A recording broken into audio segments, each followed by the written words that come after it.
As you guys know, I'm breaking down the Ruthless trailer character by character, and today's character is Andrew here, our intelligent and fearless FBI agent who is somewhat caught up in the way of the Rakadushi occultic lifestyle, which makes some of us wonder if he's been converted or just doing his job. The government is coming to kill us, and Andrew will stop them. These are the words from the highest as he scolds Daikon for allowing things to go awry on the compound.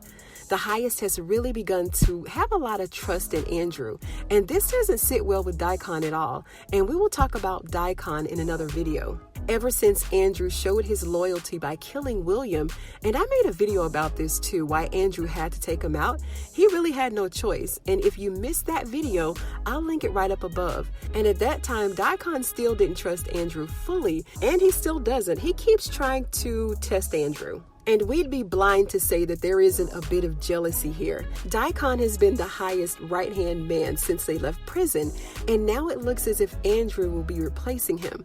The highest has already told us that he can no longer trust Daikon, and he's also been giving Andrew more and more assignments as time goes by. Andrew helped Melinda escape after she killed Poke. He's been sent through the woods to look for Tally, and they think that he killed his own wife, so Andrew is on the good side of the highest. Now he's entrusting Andrew to go after Oliver, Lacey, and Paula, who made the great escape in Lilo's car. And in the trailer, we see where the car has been abandoned. So they had to continue their journey on foot. And I'll also have a video about the girls and Oliver too.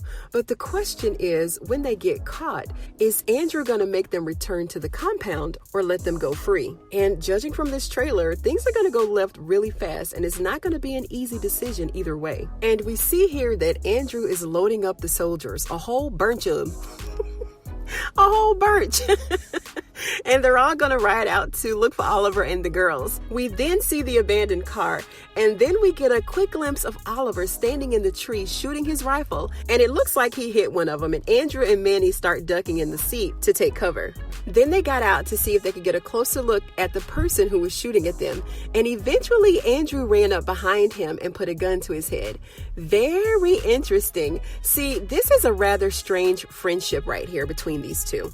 Oliver was the first one to know that Andrew killed William, and then Oliver confided in Andrew when and why he had to take Lilo out. Oliver also told Andrew that Clark was going to try to get him out of there, but what makes this really strange is that Daikon sent Oliver to kill his wife Sarah. And he killed Sarah because he knew that if Daikon knew that she was still alive, that it would pretty much blow Andrew's cover. So in Oliver's mind, he killed Sarah to protect Andrew. And when Oliver told him this, Andrew was like, bruh, what?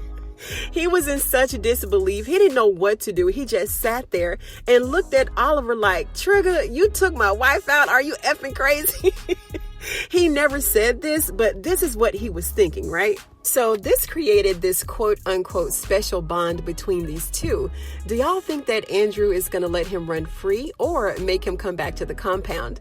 Andrew has a truck full of soldiers with him, so if they saw him talking to Oliver and let him go, then of course they would have to tell the highest that he allowed him to escape. But they look like they're alone by that tree. Maybe no one else is around, and he just let him go. I mean, whatever decision Andrew made, Daikon was proud of him as we see him giving him what looks like to be a congratulatory pat on the back. But on a quick side note here, do you guys remember when Daikon was trying to find out who was sleeping with Lacey? And he invited Andrew to his trailer to have a beer, and he told him to let him see his package. And not only that, he wanted to see it at full attention. If you guys remember that episode that I'm talking about from season 2, say I remember in the comments below, okay?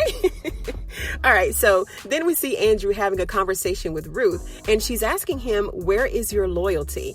And we want to know too, Ruth, because I'm confused. Sometimes I believe that Andrew is just doing his job, going with the flow, not bringing too much attention to himself. You know, just laying FBI low, you know, keeping cool. Then on the other hand, he's full-fledged Raku. He's not taking advantage of having the freedom to leave the compound. He's got keys to the Bronco, and he even got cleansed. So I'm wondering how much further you're going to take this, Andrew. I mean, me and Mac ready for you to just tap in and go on to wrap things up. But every time Mac asks him to go on and close things out, he's talking about he just needs a little bit longer. For what? What, you need to see more murders taking place, more women being raped, more people being held against their will? Like, what do you need, Andrew? And maybe it's the food, because we know that the food is spiked with shrooms and all kinds of drugs to keep people calm and keep them happy. You know, feeling good, because if they don't eat the food, they're going to have a big problem with Elder Mother. He told Ruth that he was going to shut the whole camp down, and we're waiting. This is what we're waiting on. So Andrew has some decisions to make in season 3, and I'm here for the drama. Let me know your thoughts. Drop your theories below, and if you like this video, go ahead and give it a thumbs up, because you know I appreciate it. And if you're a Ruthless fan, go ahead and sub to this channel, because I do videos like this all the time. Thank you so much for joining me on today's episode of Ruthless TV, and I'll see you on the next one. Thank you!